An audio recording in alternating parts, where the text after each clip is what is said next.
Notes time and puts on gloves.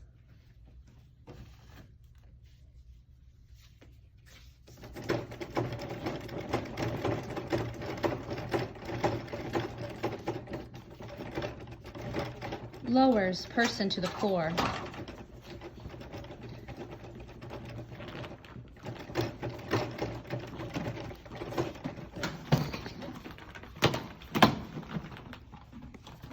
Cradles and protects their head. Loosens clothing to help with breathing. Attempts to turn the head to one side to lower the risk of choking. Has someone call the nurse immediately or uses the call light. Does not leave the person alone.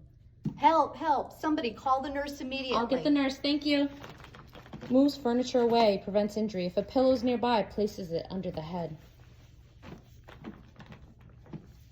Does not try to stop the seizure or restrain the patient. Does not force anything between the person's teeth. Does not place hands in the mouth for any reason. Does not give person fluid or food. When the seizure is over, notes the time. Gently turns person to the left side if neck, head, or spinal injury is suspected. Checks for adequate breathing and pulse. If the person stops breathing, perform rescue breathing. And if the person has no pulse, begin CPR, if trained and allowed to do so. Reports length of seizure and observation to the nurse and removes gloves and washes hands.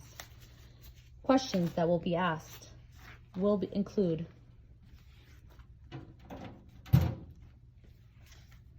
what situations would you call 911 for seizure activity?